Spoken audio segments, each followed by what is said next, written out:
Anem ara a Amposta. El vaixell elèctric La Perla començarà a oferir rutes a partir d'este mateix diumenge.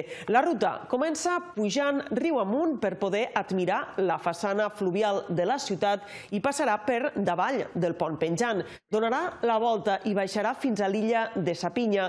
S'oferiran explicacions de la història d'Amposta, la façana fluvial i sobre natura del delta. Ara per ara es podrà viatjar a bord de La Perla els divendres, dissabtes i diumenges a les 12 del migdia, però esperen poder oferir viatges tots els dies de la setmana més endavant. Dissabte es farà la inauguració oficial de l'embarcació amb la presència de les dues bandes de música de la ciutat, la Lira i la Filharmònica.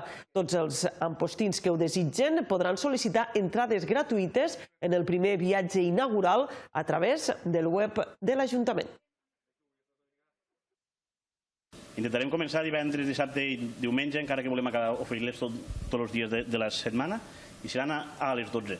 A les 12 per fer una ruta que disfrutarem de les vistes del riu, de la història, de la gran història que té el delta i Amposta, però també dinamitzarem una mica de vermut, ja que pugem aquí, ens ho passarem bé i la gent podrà degustar alguna tapeta. Intentarem ficar menjar típic de les Terres de l'Ebre. Esta ruta començarà des d'Amposta i pujarà riu amunt, passarà per la façana fluvial, allí també explicarem tota la història i després donarà la volta i baixarem fins a la illa de Sapinya, explicant, com bé he dit, tota la part més del delta i després tornarà a Amposta, una ruta que durarà aproximadament una hora i 20, hora i mitja, i que esperem que la gent d'Amposta i la gent de fora puguin gaudir de tota aquesta història que té la nostra ciutat. El barco forma part d'un projecte de turisme sostenible tremendament ambiciós.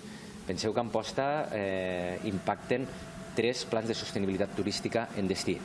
El que comporta el vaixell elèctric i la recuperació de les cases del castell, el que comporta la recuperació de la via verda Val de Zafán, liderat per la Diputació, que compta en 6,3 milions d'euros i passa per aquí davant, per l'embarcadero, i el que tira endavant l'Ocopate en la recuperació també de la part de la façana fluvial del Baix Ebre, que impacta a Amposta en l'Eurovelo, que passa per l'avinguda Alcalde Palau i uneix en la part que el Baix Ebre també ha arreglat.